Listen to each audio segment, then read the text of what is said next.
fix the country. That's a general call, if you like. It started by a group, and it got a lot of people protesting in diverse ways on social media yesterday. That was the encouragement from the conveners to the people, especially after the Ghana Police Service secured an injunction stopping them from hitting the streets. And so they took the campaign to social media. We'll be sharing with you some of the things that people are calling on the government to fix. But Hardi Yakubu is Fighter General with the Economic Fighters League. He joins us for a conversation. A very good morning to you, Hardi. Thank you so much for your time. Good morning. Great. And thank you for having me. Sure. There were a lot of questions in terms of what exactly you wanted the government to fix. And I guess you've thrown it out to the people. So come up with a placard and state what you want fixed. How have you been managing with the pressure from all over? Well, thank you very much, and good morning to all your viewers. It's been a very heavy past few days with media calls and, talking to several people on the ground and doing all these. But it is worth it. I mean, if you look at the energy that was shown yesterday and the momentum, you would see that there is a general yearning, from the young people of this country for Ghana to be fixed. Because clearly the promise of a better society, the promise of a country that is capable of showing to the rest of the world that if given the chance, we are capable of managing our own affairs, has not manifested in the sort of governance and economic management that we've seen over the period. Our fathers have seen theirs, our grandfathers have seen theirs and gone, our fathers have come to see theirs. We now have to think about the sort of society that we want to build for ourselves, our children, and our children's children. Every generation, as one of our prominent revolutionaries will say, every generation has a vision, has the responsibility to carve a vision for itself. And it is its responsibility to either honor or betray that vision. So this is our time to also put minds to work and make sure we define the sort of society that we want. So yeah, the pressure was there, a lot of working, you barely sleep, but it's worth it. It's worth it. How was the protest yesterday, by the way? Because I know the original plan was to get people to step out physically, but that did not happen. Yeah, that did not happen because we were respecting the court order. The court granted an injunction on Thursday to the Ghana Police Service, preventing us from protesting. So we were respecting the court order, but we are law-abiding citizens, and therefore we respected the court order, no matter how preposterous it might be.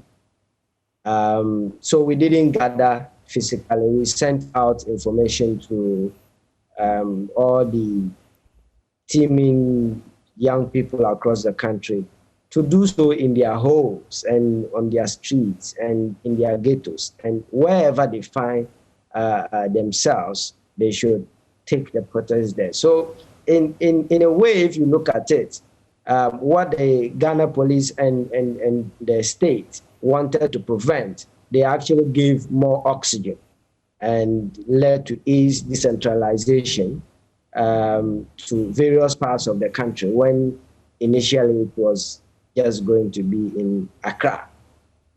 So that's how it went, and it was you should have seen the passion and emotion with which people spoke on videos and expressed themselves on placards.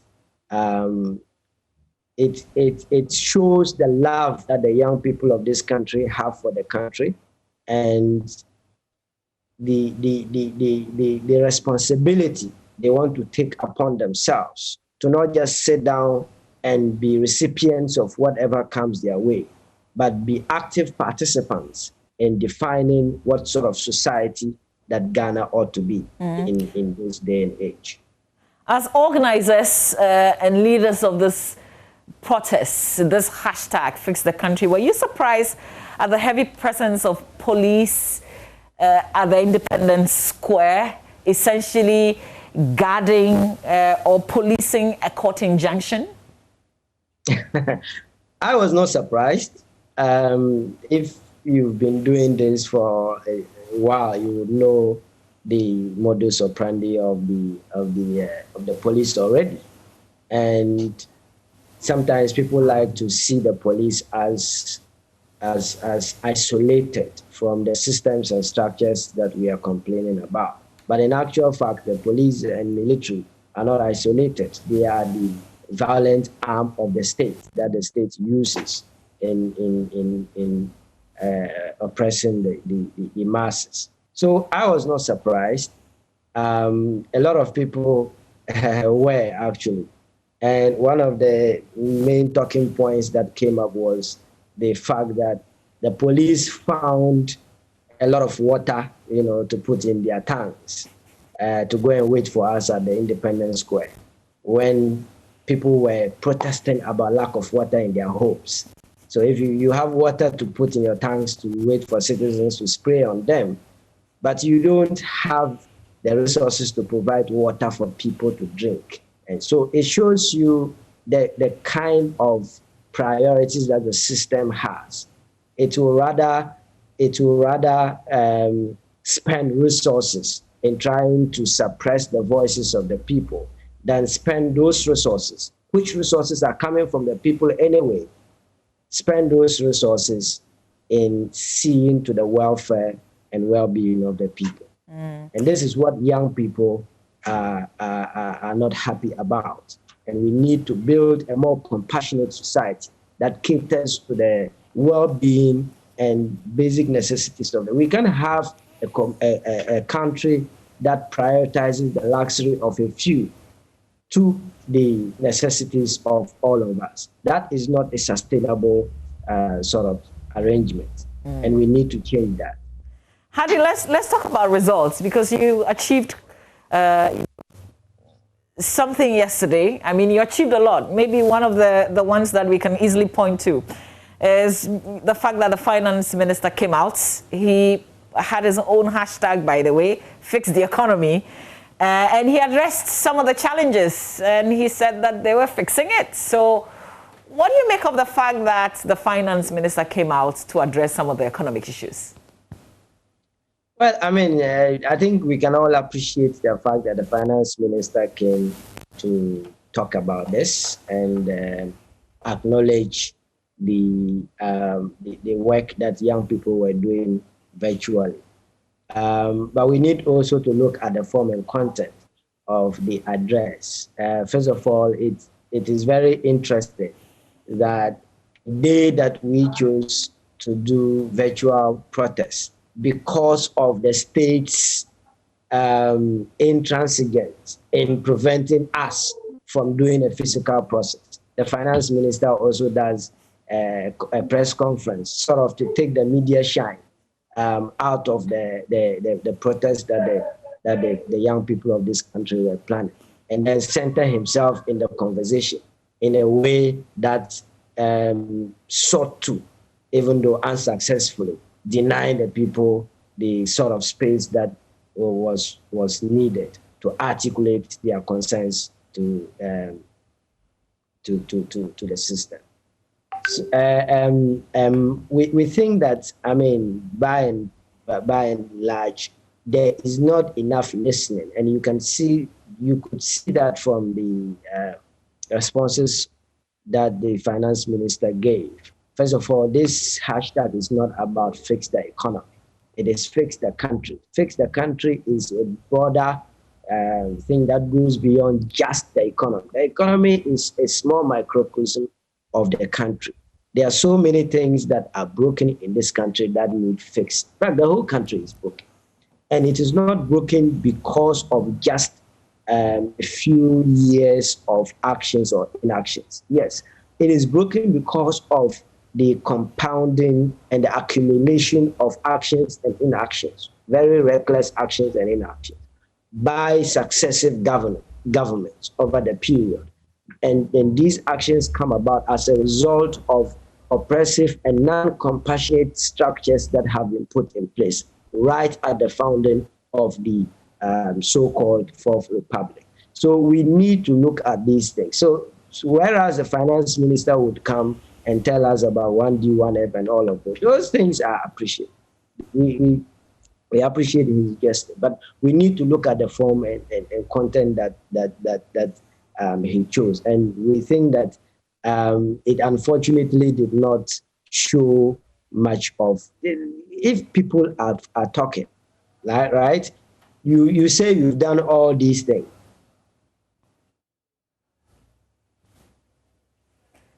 Hello, Hardi, and I'm afraid Hardi's network is just being cut off. What are you saying? If you've done all these things and people say they are still suffering, is it not time to listen to them and find out? So if I've done all these and people say they are still suffering, what is causing the suffering? You are not prepared to listen. You just come and rehash all these things and then make new promises. Already there's a deficit of confidence in promises of successive governments because they make those promises and it is hard, to point to concrete fix,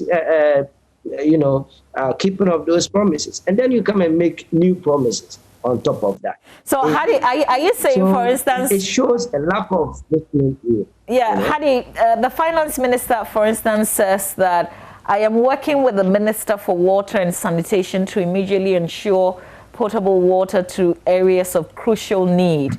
Secondly, I'm working with the Minister of Roads and Highways, Transport and Interior to address congestion along the major highways. Thirdly, we're fast-tracking the implementation of the $200 million Jobs and Skills Program, an economic transformation program to enhance job creation significantly. These doesn't mean anything to you?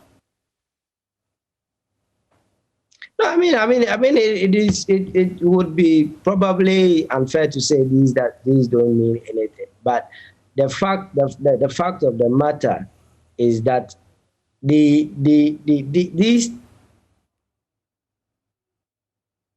things are things. I mean, if you talk about employment and jobs programs, I can enumerate plenty of them from 2000 up to date that the successive governments say they have done, and all of them can point to.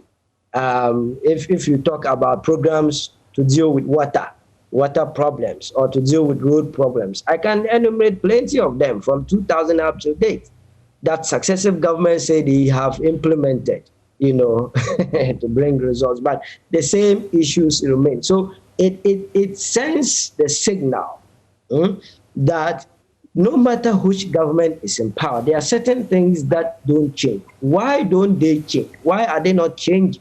And that brings us to the structural issues that we have been talking about, that need, and first of all, these conversations, I think there needs to be some frank and honest appreciation and acknowledgement that some sort of issues exist, because the constant rehashing of the things, okay, we've done it. I think one of the issues with our politics is for incumbent governments and opposition to look at every sort of citizen outburst as a form of political action that they can take partisan advantage of. So anything from the citizens is construed as coming from people who do not have any sympathy for the government. And therefore, the government wants to tell them what it has done and tell them again and tell them. It's not like we don't have information. We have information. But if people have information about all these things and they are still, talking about the hardships on them, if you're talking about 1B, 1F, and somebody is concerned about the fact that now his cement, prices of cement have gone up so much so that he can't afford. Somebody is concerned about the fact that fuel increases have come to compound transport costs and prices of goods and services. I mean, how do you address that with telling the person that you are implementing 1D1? So there needs to be a much more compassionate ear in listening to the plight of people. And that's what we've been saying. The whole structure of the country is not Okay, I have to apologize there. So Hardi's connection is gone off again, but he will reconnect with us. He's Fighter General with the Economic Fighters League. Hardi, we just lost you briefly. So, your hashtag Fix the Country has been trending well over a week on Twitter. With yesterday's protests, is that it? Are we done with Fix the Country? Of course, there is a court injunction. We know that you are going to the Supreme Court. The date has been given for next month. But in terms of the protests, is that it? Obviously not. Obviously not. What you will notice is that the virtual space is a 24-hour space. So it is open 24 hours non-stop. People are posting 1 a.m., 2 a.m., and the Fix the Country thing, it's an ongoing thing.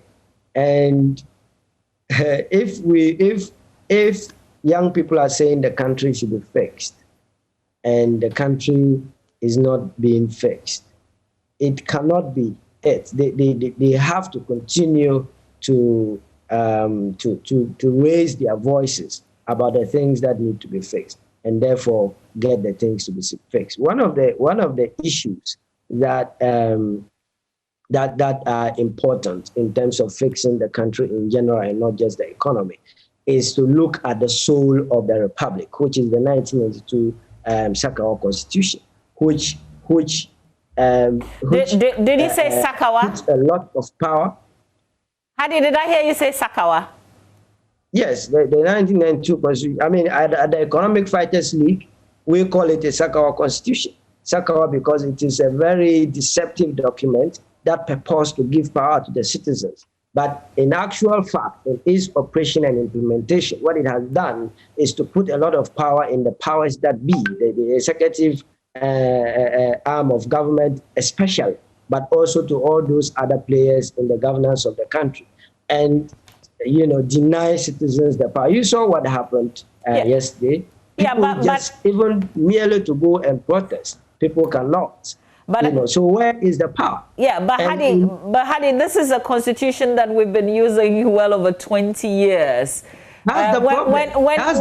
It's a constitution that has been used for almost 3 decades, and there has been no substantive change to it, even though everybody acknowledges the deleterious defects. Everybody acknowledges the deleterious defects in the constitution, but no substantive changes have been made to the constitution for almost 3 decades. So that shows that those who have the power to do something about the constitution benefit from the rot, and that is why the country is broken, and that's why we need to fix it, and that's why we need to look at the soul of the republic, which is the Sakawa Constitution. So wait. At those structural and systemic issues, we are not going to go anywhere. We're going to Hardi, I would appreciate it.